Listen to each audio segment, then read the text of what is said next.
Hello प्यारे विद्यार्थियों, आप सभी का हमारे यूट्यूब प्लेटफॉर्म पर हार्दिक स्वागत। मेरा नाम है नरेश वैष्णव, मैथमेटिक्स लेक्चरर। और ये चतुर्थ श्रेणी कर्मचारी प्रतियोगिता 2025 है, उसमें जो भी मैथमेटिक्स के टॉपिक है वो सभी मैं आपको क्लियर करवाऊंगा। तो चलिए सबसे पहला टॉपिक लेते हैं एलसीएम एचसीएफ। तो यहाँ पर सबसे पहले एलसीएम के बारे में देखते हैं। तो एलसीएम की जो फुल फॉर्म होती है वो होती है लघुत्तम समापवर्तीय, और इंग्लिश में बात करें तो इसको कहते हैं लिस्ट कॉमन मल्टीपल। इसको हम ल स प भी बोलते हैं। अब इसकी जो डेफिनेशन आपके सामने लिखी हुई है इसको एक बार अपन समझते हैं। तो यहाँ पर अगर लघुत्तम समापवर्तीय शब्द देखें, लघुत्तम समापवर्तीय, तो ये शब्द संस्कृत भाषा से लिया गया है, क्योंकि हमारी जो गणित थी वो वैदिक काल से बनी हुई है। तो वैदिक काल में ज़्यादातर प्रयोग जो संस्कृत भाषा का होता था, तो जो लसप और मसप वर्ड हैं वो संस्कृत से लिए गए, इसलिए थोड़े से ट्रिपिकल दिखते हैं। लेकिन अगर इसको समझे तो यहाँ पर ये लघुत्तम प्लस सम प्लस अपवर्तीय 3 वर्ड से मिलकर बना है। अब लघुत्तम का मतलब तो हम सब जानते हैं, लघुत्तम का मतलब तो छोटे से छोटा। तो यहां पर हो गया छोटी से छोटी संख्या के लिए बात करते हैं, लिखूंगा मैं छोटी से छोटी संख्या। और यहां पर जो सम वर्ड लिखा है, उस सम का नॉर्मली वर्ड सम विषम से लें तब तो अलग होता है, लेकिन यहाँ जो संस्कृत भाषा का सम होता है उसका मतलब होता है कि सभी संख्याओं में होना चाहिए। तो यहाँ पर सभी संख्याओं में होना चाहिए, इसका मतलब इसको अपन कॉमन या उभयनिष्ठ कह सकते हैं। और या इंग्लिश में भी देख सकते हो, इसके लिए इजीली वर्ड लिखा हुआ है कॉमन। तो यहाँ पर इसका मतलब हुआ कि दी गई सारी संख्याओं में ये चीज़ होनी चाहिए। और लास्ट वर्ड है वो है अपवर्तीय। अपवर्तीय को आप समझो तो इसका जो नॉर्मल ट्रेंडिंग गणित में अर्थ होता है वो होता है गुणज, और इंग्लिश में इसको बोलते हैं मल्टीपल। अब गुणज क्या होता है, अगर छोटा सा एग्जाम्पल लेके देखें तो 5 के गुणज देखते हैं। तो 5 के गुणज हो जाएंगे 5, 10, 15।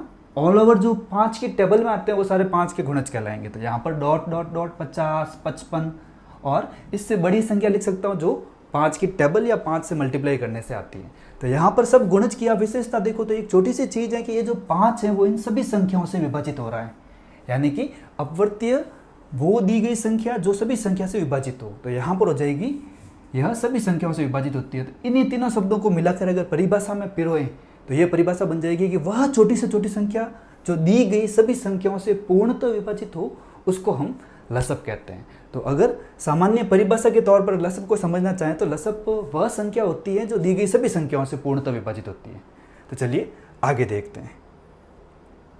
अब इसी तरह से हम मसप की परिभाषा देखते हैं। तो सबसे पहले मसप की फुल फॉर्म, तो जो मसप की फुल फॉर्म होती है वो होती है महत्तम समापवर्तक, और इंग्लिश में बात करें तो हाईएस्ट कॉमन फैक्टर। यहां पर भी ये 3 वर्ड से मिलकर बना हुआ है, महत्तम प्लस सम प्लस अपवर्तक। अब संस्कृत भाषा में जो महत्तम का अर्थ होता है वो हम सब जानते हैं। महत्तम का मतलब होता है बड़े से बड़ा, और सम के बारे में भी बात की थी। सम का मतलब होता है दी गई सभी संख्याओं में होना चाहिए।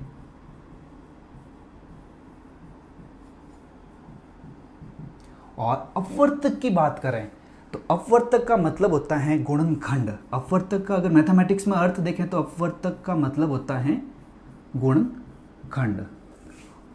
और अगर इसको इंग्लिश में लिखें तो गुणनखंड को हम लिखते हैं फैक्टर।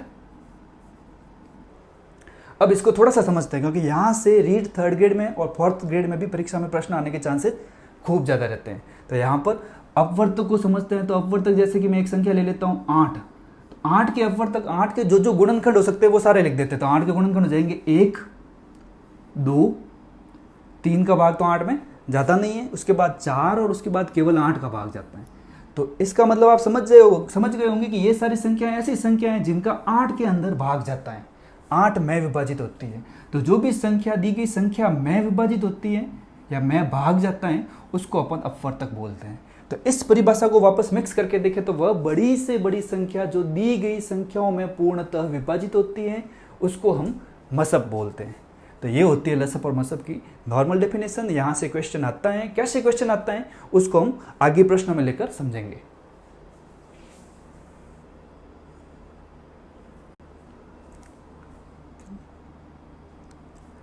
अब नेक्स्ट स्लाइड में देखते हैं। तो नेक्स्ट स्लाइड में अपने पास एक एग्जाम्पल है।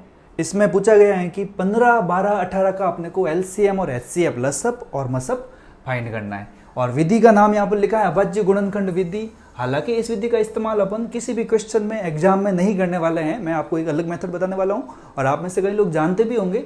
सबसे पहले कॉमन जो बेसिक है उस मेथड को देख लेते हैं, क्योंकि कभी कभी होता है बेसिक मेथड से क्वेश्चन काफी ईजी हो जाता है, इसलिए हम अभाज्य गुणनखंड विधि मेथड को एक बार देखते हैं। तो यहाँ पर अगर 15 का अभाज्य गुणनखंड करें तो अभाज्य गुणनखंड, मैं मान रहा हूँ कि आप सबने सेकेंडरी एग्जाम पास किया है, इसलिए गुणनखंड करना या अभाज्य गुणनखंड करना आपको आता है, और नहीं आता है तो आपको पता है एक सीधी लाइन खींचनी और एक आडी लाइन खींचनी और लिख के उसको भाग देते देते क्रम से करते रहना है। तो यहाँ पर 15 के डायरेक्ट गुणनखंड लिखूं तो वो हो जाएंगे 3 × 5, और दूसरी संख्या है 12। 12 के गुणनखंड भी ले लेते हैं। 12 में सबसे पहले 2 का भाग गया 6 बार, और फिर 6 को करेंगे तो वो हो जाएंगे 2 × 3। उसके बाद 18 का करते हैं तो 18 के हो जाएंगे 2 × 3 × 3। ये तो अभाज्य गुणनखंड है। अब इस विधि की इस्तेमाल करके हम लसअप और मसअप निकालते हैं। तो लसअप निकालने के लिए हमें क्या देखना है कि जो भी ज्यादा से ज्यादा बार जिसमें गुणनखंड है उसको उठा लो। तो यहां पर लसअप के लिए सबसे पहले मैं 2 को देखता हूं, 2 किसमें सबसे ज्यादा बार है, तो 2 आप देखो इसमें 1 बार है, इसमें 2 बार है और उसमें 0 बार है। तो 2 बार है तो मैं सबसे पहले 2 × 2 को उठाऊंगा तो ये हो जाएगा 2 × 2। और अब 3 को देखें तो 3 यहां पर 1 बार है, यहां पर 2 बार है। ऑब्वियसली हम जानते हैं कि 2 बार ज्यादा होता है, तो यहां पर 2 को उठाएंगे तो वो हो जाएगा 3 × 3। अब उठाना है 5 को, तो 5 इसमें है ही नहीं, 5 इसमें भी है ही नहीं, और 5 इसमें 1 बार है, तो ज्यादा बार तो ऑब्वियसली ऊपर वाले में हुआ, तो ये 5 मैं यहाँ पे लिख दूंगा। लसअप निकालते हैं तब सभी संख्याओं को उठाना है। 2 दिख रहा है तो 2 को भी उठाना है, 3 दिख रहा है 3, 5 दिख रहा है तो 5 को, सारी संख्याओं को उठा दो और इनको मल्टीप्लाई करो। 2 × 2 हो गया 4, 4 × 3 12, 12 × 3 36, एंड 36 × 3 हो जाएगा 36 × 5 हो जाएगा 180। तो यहाँ पर मल्टीप्लाई आप खुद करके देख लेना, 180 इसका लसअप आएगा। चलिए अब इसी प्रश्न 15, 12, 18 इसी को हम अन्य विधि से सॉल्व करते हैं, क्योंकि एक अभाज्य गुणनखंड वाली विधि तो अपन ने देख ली और इस विधि को हमें कहीं पर भी यूज नहीं करना है, क्योंकि थोड़ी सी लेंथी मेथड हो जाता है। और इसको इजी मेथड से करें तो हमने एलसीएम के बारे में तो सेकेंडरी क्लास में कई बार पढ़ा है। 15, 12, 18 को ऐसे लिख दो और एक सीधी लाइन और एक आडी लाइन खींचो।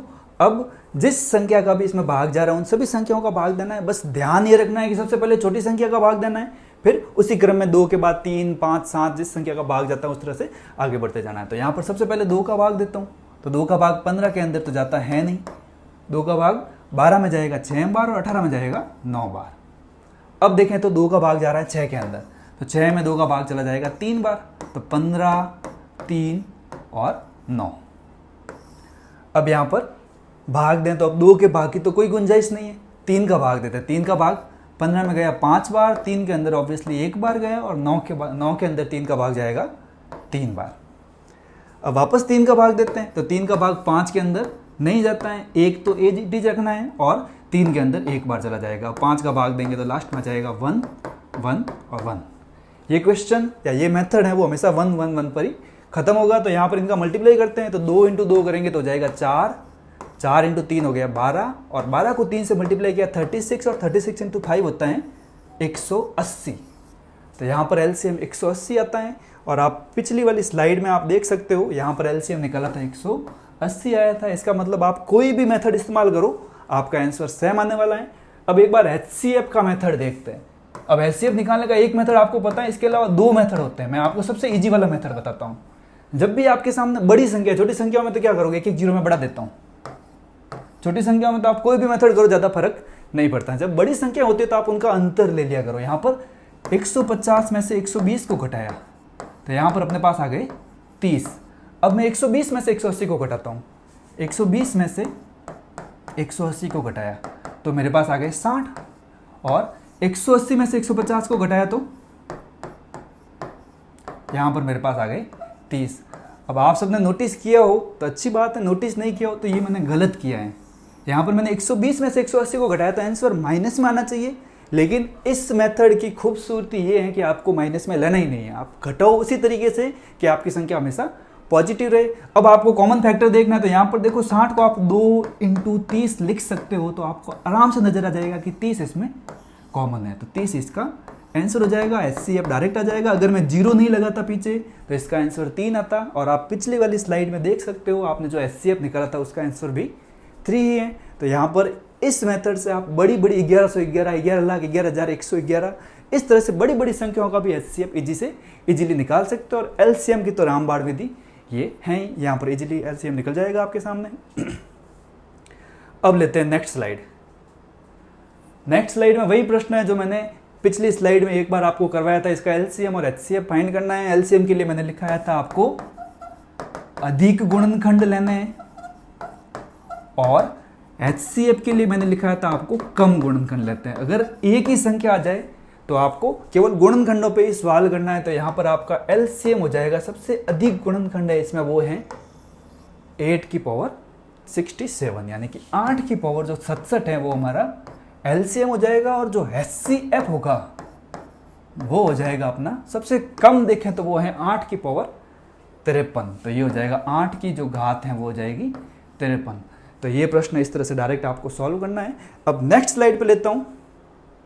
अगर आपको कुछ भी उतारना हो तो आप स्क्रीनशॉट भी ले सकते हो, वीडियो को पॉज करके भी आप उतार सकते हो। अब कुछ फॉर्मूले हैं जिनको हमें समझना है, तो उन फॉर्मूलों को समझने के लिए मैंने इनको नाम दिया है कॉन्सेप्ट्स। तो यहाँ पर छोटे से कॉन्सेप्ट्स हैं। आपने सीधे सीधे एलसीएम एचसीएफ तो देख लिए। अगर आपके पास भिन्ने आ जाए, अगर आपको क्वेश्चन में भिन्ने मिल जाए, तो फैक्टर्स का, भिन्नों का आपको एलसीएम और एचसीएफ निकालना है। तो उसके लिए हो जाएगा एलसीएम निकालना है तो ऊपर एलसीएम लेना है और नीचे एचसीएफ लेना है। और भिन्नों का मसब निकालना है आपको, यानी कि एचसीएफ निकालना है तो ऊपर अंशों का तो आपको एचसीएफ लेना है, और नीचे जो डिनोमिनेटर हैं, जो हर हैं, उसका आपको एलसीएम लेना है। तो यहाँ पर एक क्वेश्चन है, उसमें आपके सामने लिखा हुआ 1.5, 1.2 और 1.8। सबसे पहले पॉइंट हटा देते हैं। तो पॉइंट हटाएंगे तो यहाँ पर हो जाएगा नीचे 10, यहाँ पर भी पॉइंट हटाया सबसे पहले 10 हो गया, और यहाँ पर भी पॉइंट हटाया सबसे पहले नीचे 10 हो गया। तो यहाँ पर 3 संख्याएं आपको नजर आ रही हैं, 15/10, 12/10 और 18/10। अब इसका अगर एलसीएम लेंगे तो एलसीएम का जो फॉर्मूला आपके सामने लिखा हुआ है वो लिखा हुआ है एलसीएम अपॉन एचसीएफ। ऊपर वाली संख्याओं का एलसीएम लेना है। 15, 12, 18 का एलसीएम आप ले चुके हो, आपको पता है कि ये 180 आता है। पिछले क्वेश्चन में आप देख सकते हो 180 आया था। और एचसीएफ आप लोगे 10, 10, 10 में हाईएस्ट कॉमन क्या है, अधिक से अधिक कॉमन क्या ले सकते हो, 10 ही है। अगर तीनों में 10 है तो कॉमन 10 ही आएगा। तो 10 इसमें कॉमन हो जाएगा, 1 0 से 1 0 कट गया, यहाँ पर आंसर आ जाएगा 18। मुझे लग रहा है आपको ये समझ में आ गया होगा, बहुत ही इजी नज़र आ रहा है। लेकिन इस मेथड में थोड़ा सा ड्रॉबैक है। ये मेथड आप थोड़ा सा गलत कर सकते हो अगर प्रश्न इस तरीके से आए। 1.5, 1.2 और 0.18। यहाँ पर थोड़ा सा पॉइंट का जोल कर दिया, पॉइंट आगे पीछे कर दिया है। तो यहाँ पर तो ठीक है, 15/10 हो गया, ये भी 12/10 हो गया, और यहाँ पर पॉइंट है तो पॉइंट के बाद 2 संख्या इसलिए 18/100 हो जाएगा। अब यहाँ पर इस मेथड में आपको ये ध्यान रखना है कि अगर नीचे किसी में 10 किसी में 100 आ रहे हैं तो आपको सभी संख्याओं में एक जैसा जीरो बनाना है। यानी कि यहाँ पर 100 है तो यहाँ पर भी एक जीरो बढ़ा के जीरो करो, यहाँ पर भी एक जीरो बढ़ा के जीरो करो। नीचे तो 100 का ही एचसीएफ लोगे अगर एलसीएम निकालना है तो। इसमें अपन ने एचसीएफ नहीं निकाला, इसका एचसीएफ निकालते हैं। तो यहाँ पर सबसे पहले इस क्वेश्चन का एचसीएफ निकाला तो एचसीएफ हो जाएगा। उसके लिए फॉर्मूला बनता है एचसीएफ अपॉन एलसीएम। अब एचसीएफ निकालो तो आपके सामने 15, 12 और 18 का एलसीएफ आप पिछले क्वेश्चन में या पिछली स्लाइड में निकाल चुके हो, ये 3 आएगा। और एलसीएम भी आप निकाल चुके हो, एलसीएम 10, 10, 10 का निकालना है तो 10, 10, 10 का एलसीएम 10 ही होगा। एक जैसी संख्याओं का एचसीएफ भी वही होता है, एक जैसी संख्याओं का एलसीएम भी वही होता है। तो यहाँ पर 0.3 या 3/10 इसका एचसीएफ हो जाएगा। इसको 0.3 भी लिख सकते हो। अब इस प्रश्न की बात करें तो यहाँ पर थोड़ा सा खेल चेंज हो गया। यहाँ पर आपको 150, 120 और 18 इनका तो निकालना है एलसीएम, और 100, 100, 100 का एचसीएफ हो जाएगा। इस मेथड से आप एलसीएम निकालोगे, और एचसीएफ निकालना है तो ऊपर निकालोगे एचसीएफ और नीचे निकालोगे एलसीएम। और इसमें ऊपर एलसीएम निकालना है, नीचे एचसीएफ निकालना है।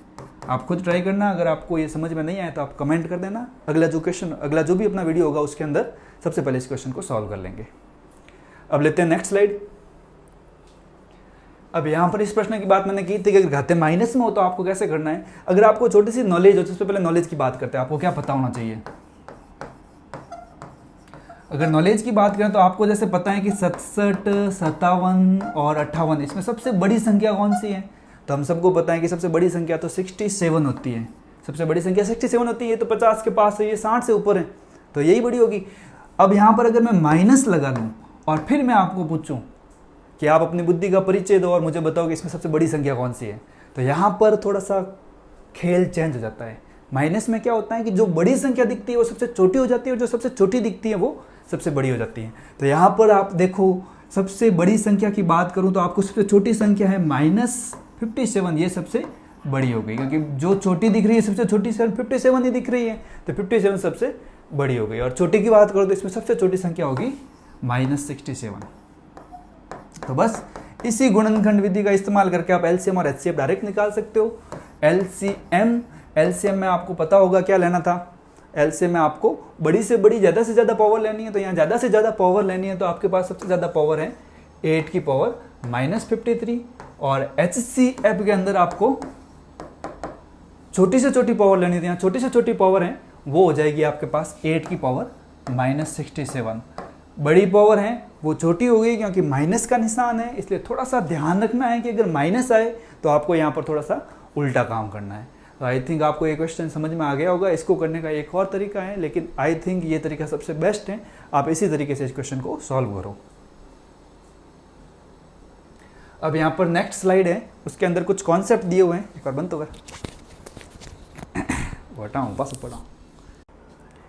चलिए अब वापस से इंपॉर्टेंट कॉन्सेप्ट देखते हैं। तो यहाँ पर इंपॉर्टेंट कॉन्सेप्ट आपके सामने 5 नजर आ रहे हैं। इन 5 में से कोई फार्मूला नहीं है, थोड़ा बहुत स्टडी करके इनको फार्मूलों का रूप दे रखा है। तो यहाँ पर जो पहला फार्मूला आपके सामने, या पहला जो कॉन्सेप्ट है आपके सामने दे रखा है, उसमें लिखा हुआ है कि अगर संख्याओं का अनुपात आपके सामने दे रखा हो x/y/z, यानी कि कोई भी 3 संख्या 1/2/3 दे रखी है आपके सामने, और HCF आपको दे रखा है, जैसे मान लेते हैं कि HCF आपको दे दिया 18, और अब आपको पूछे कि वो संख्याएं क्या होगी, तो आपको जो HCF दे रखा है उनको दी गई संख्याओं से गुणा करना है। तो यहाँ पर संख्या हो जाएगी 18 × 1, दैट मीन्स पहली संख्या 18, दूसरी संख्या 18 × 2 करेंगे तो 36, और 18 × 3 करेंगे तो हमारी तीसरी संख्या हो जाएगी 54। तो इस तरह से हम डायरेक्ट इन संख्याओं को निकाल सकते हैं। अब अपने पास जो सेकंड कॉन्सेप्ट दे रखा है वो काफ़ी इंपॉर्टेंट है। यहाँ पर LCM दे रखा होता है तो फॉर्मूला थोड़ा सा चेंज हो जाता है। तो यहाँ पर यदि संख्या का अनुपात अपने पास x/y/z है और LCM अपने को कुछ दे रखा है, एग्जाम्पल है, तो हमारे पास संख्याओं का अनुपात है 1/2/3, और LCM आपको दे रखा है, मान लेते हैं कि LCM आपको दे रखा है 5। और अब पूछता है कि आपको संख्या निकालो। तो यहाँ पर संख्या हो जाएगी, आपको सबसे पहली संख्या निकालनी है तो LCM को ऊपर रखो, 5, तीनों संख्याओं में आपको LCM ऊपर रखना है, और नीचे पहली संख्या निकालनी है तो आपको अगली दो संख्याओं का मल्टीप्लाई, यानी 3 × 2 6 आ जाएगा।